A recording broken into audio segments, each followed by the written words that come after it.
Hello दोस्तों, मेरा नाम है नीरज और आप देख रहे हैं आपका अपना YouTube channel free online study. तो आज का हमारा टॉपिक है सदिश योग का त्रिभुज नियम, जो कि कक्षा 11वीं भौतिक विज्ञान चैप्टर 4 से है। तो चलिए देख लेते हैं किस तरीका हमें इसे करना है। तो सबसे पहले हमें इसे समझने के लिए कुछ रफ में समझ लेना चाहिए।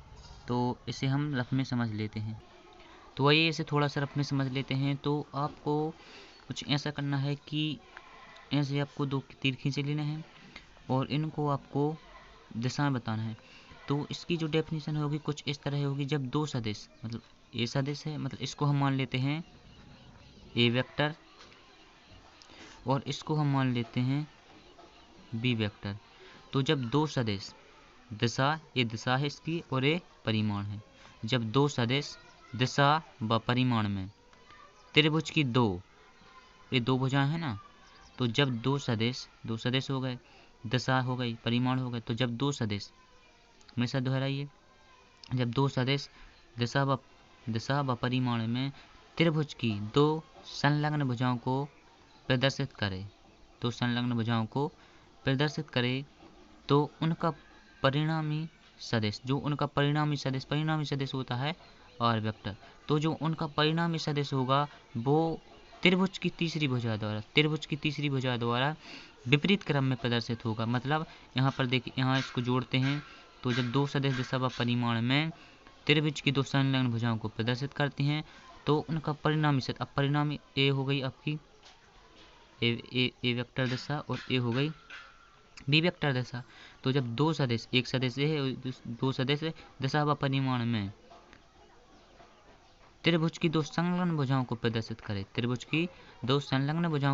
करे, तो उनका जो परिणामी सदिश होगा वो परिणामी सदिश आर वेक्टर त्रिभुज की तीसरी भुजा, त्रिभुज की तीसरी भुजा, एक भुजा ए हो गई, एक भुजा ए हो गई, एक भुजा ए हो गई। तो उसका जो परिणामी सदिश आर वेक्टर होगा वो त्रिभुज की तीसरी भुजा द्वारा विपरीत क्रम में प्रदर्शित होगा। मतलब इसकी दिशा इस साइड है, इसकी दिशा इस साइड है, तो इसकी दिशा कुछ इस साइड होनी चाहिए, लेकिन इसकी दिशा इस साइड ना होकर इस साइड होती है।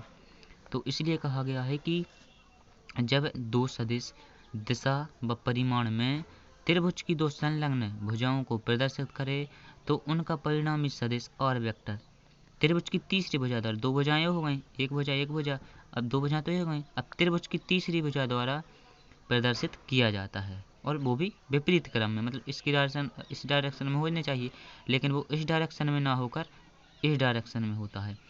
तो आइए देख लेते हैं कुछ कैसा लिखा हुआ है। तो देख लेते हैं क्वेश्चन किस तरीका का आता है। तो क्वेश्चन आता है सदिश योग का त्रिभुज नियम को चित्र द्वारा स्पष्ट कीजिए। तो यह क्वेश्चन आपको 2 नंबर, 3 नंबर या 4 नंबर तक में आ सकता है, इसलिए आप इसे अच्छे से कर लीजिए। और यह क्वेश्चन आपके अभी अर्धवार्षिक पेपर हुई है उसमें भी आया हुआ था, वो भी 2 नंबर में आया हुआ था। अब देखिए इसको कैसे लिखना है। तो आपको उत्तर डालना है और लिखना है सदिश योग का त्रिभुज नियम, और फिर आपको ए लिख लेना। आप इसका स्क्रीनशॉट ले लीजिए।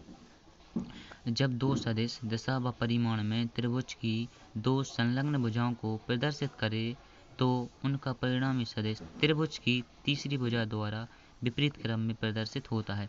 तो ये देखिए, अब आपको इस तरीके का कुछ चित्र बना लेना है। ये रहा ए वेक्टर बी वेक्टर, जो दो सदिश दिशा व परिमाण में त्रिभुज की दो संलग्न भुजाओं को प्रदर्शित करे, तो उनका परिणामी सदिश आर वेक्टर त्रिभुज की तीसरी भुजा द्वारा विपरीत क्रम में प्रदर्शित होता है। मतलब इस दिशा में ना होकर इस दिशा में होता है। तो आशा करता हूँ आपको यह समझ में आ गया होगा, और आपको अगर ये समझ में आ गया तो प्लीज़ हमारे चैनल को सब्सक्राइब कर लीजिए एवं इसे अधिक से अधिक शेयर कीजिए और लाइक करिए।